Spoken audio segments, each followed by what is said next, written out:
It's a fresh start for the U.S. women's national soccer team. New coach, new players, and the team hopes a return to its winning ways. As most people probably remember, the last two major international tournaments they haven't met the U.S. women's standards. There was the bronze medal in Tokyo after they looked overwhelmed, sluggish, dare we say it, old. And then last year's World Cup was even worse. The U.S. women crashed out in the round of 16, their earliest exit ever at a major international tournament. So with a revamped roster, the U.S. women hope that they will be back to their winning ways. While much of the attention is on the veterans who are not on this team, there's no Becky Sauerbrunn, no Kelly O'Hara, and perhaps the biggest surprise of all, no Alex Morgan. There are familiar faces back. There is veteran goalkeeper Alyssa Naeher, Crystal Dunn, though she is now playing forward, not defender. You have Captain Lindsey Horan in the midfield with Rose Lavelle. You have Emily Sonnet. And up front, you have Sophia Smith and Trinity Rodman, who were part of last year's World Cup squad. With an average age of 26.8 years, it's the youngest squad the U.S. women have had since the 2008 Olympics. But this is also a very talented team.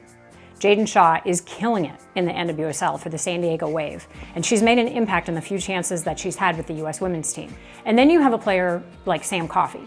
She was one of the last cuts from last year's World Cup team, and she has made it a mission since then to make herself indispensable. One of the most key members of this U.S. women's squad at the Paris Olympics won't even get on the field.